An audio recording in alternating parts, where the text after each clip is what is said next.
Hi everyone. Hi. Today's video tutorial is about a poem 3 Years She Grew written by William Wordsworth. William Wordsworth. This tutorial is presented by Vijitam, Assistant Professor in English, Department of English, Government First Grade College, Koppa. William Wordsworth, born in 1770 and passed away in 1850. He is considered as the pillar of romantic movement in history of English literature. William Wordsworth, in his lifetime of 80 years, he has written more than 915 poems.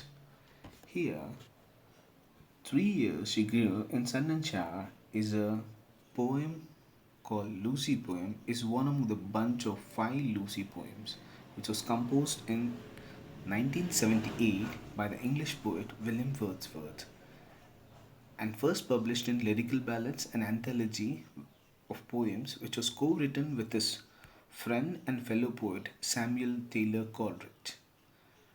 You can see him in the picture. The poet in this poem illustrates his belief that nature is a great teacher. He believes that one can learn a great lesson if one approaches nature with a pure and humble heart. Who is this Lucy? This Lucy is often a confusing and controversial figure when referred with William Wordsworth. Some believe that Lucy to be Mary Hutchinson, with whom William Wordsworth was in love, or some even say that she was Sarah Hutchinson, sister of Mary Hutchinson, who passed away at a very young age. But some refer to her as William Wordsworth's sister, Dorothy Wordsworth. But today we'll be taking up her as William Wordsworth's daughter, Catherine, who was born in 1809 and passed away in 1812. Here, in this poems of Lucy poems also, we see a speaker who is very much in love with a young girl, but she is no more, unfortunately. This Catherine, daughter of William Wordsworth, was a lovely girl who would make everyone laugh around her, but she passed away at a very young age of 3 years as she suffered from a Crohn disease or a modern day polio. When we look up to the meaning of the word Lucy, it originates from Greek Luke, Lucis, which was widely used in Bible and English language, which means light, white and pure light. What if this light disappears? If light disappears, then it is simply understood it becomes dark. And what does this darkness mean? Here in these Lucy poems, darkness referred to death, loss, and grief. Now we'll read. Human imagination, nature, and emotions were the three important key concepts for romantic movement and its artists and writers.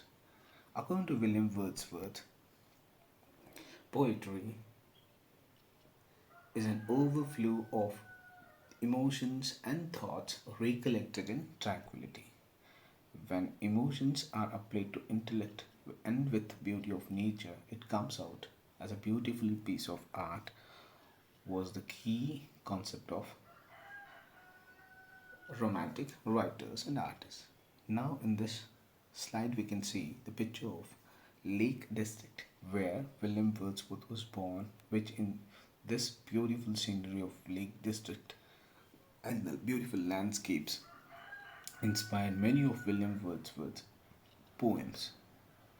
Now we'll read each stanza of the poem and uh, we'll have a brief summary of each stanza of the poem that we have recited.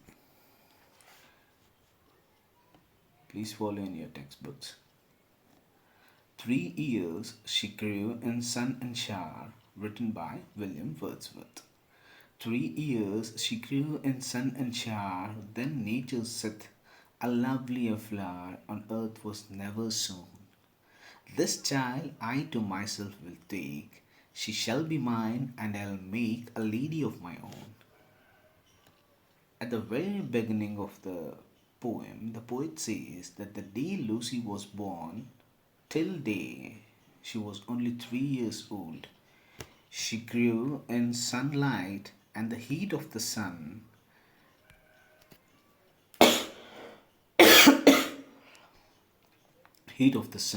and the showers of the soft summer rain.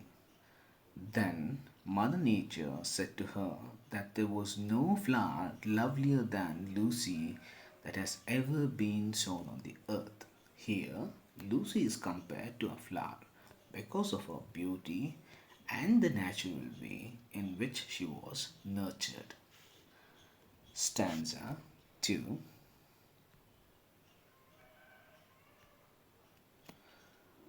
Myself will to my darling be both law and impulse, and with me the girl in rock and plain, in earth and heaven, in glade and bower, shall feel an overseeing power to kindle or restrain. Mother Nature decides to take full charge of Lucy's life and well being and would educate her according to nature's own ideals. Nature would be to Lucy a source of inspiration for both law, rules of nature, and impulse, inspiring emotions. And with her, Lucy would learn about the secrets of the mountains, plains, the wisdom of heaven's earth in glade, a clear open space, and power, shady place under trees. She would learn to feel an overseeing power to rouse and control. Stanza 3 and stanza 4, we shall read it together. Please follow in your textbooks. She shall be sportive as the fawn that with wild glee across the lawn or up the mountain springs, and hers shall be the breathing balm, and hers the silence and the calm of mute insensate things. In the third, we'll read the stanza 4 too.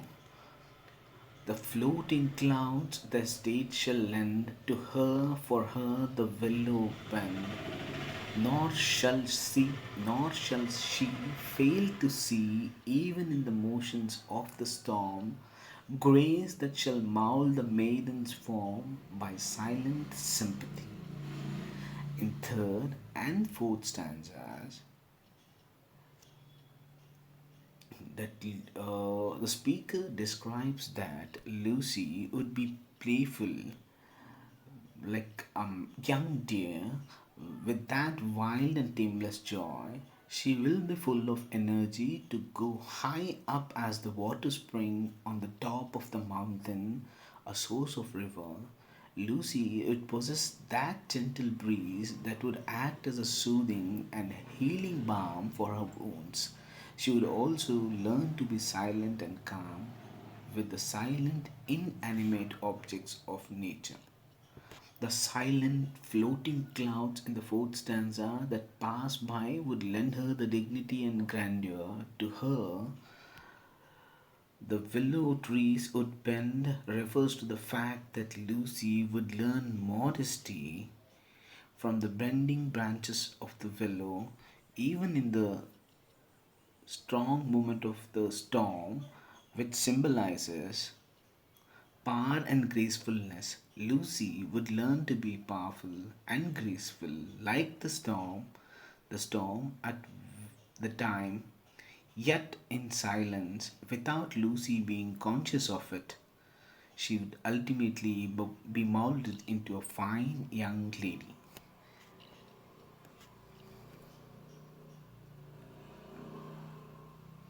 We'll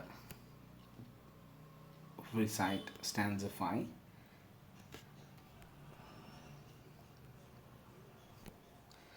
The stars of midnight shall be dear to her, and she shall lean her ear in many a secret place where rivulets dance their wayward round, and beauty born of murmuring sound shall pass into her face. In the process, Lucy would someday display all her true beauty like the stars in the sky on a cloudless midnight. She would be loud and close to them, and would listen carefully in many secret places of nature, the secret places where the rivulets dance the wavered round with the streams of clear rushing waters. Rivulets is a small stream of water. The beauty was born with a soft murmuring sound that would beautify her and make her face even more beautiful. She and nature are replicas of each other. She is no different from nature, and nature is so no different from her. Both appear to be similar, or both appear to be one. In the sixth stanza, we'll read the sixth stanza. And vital feelings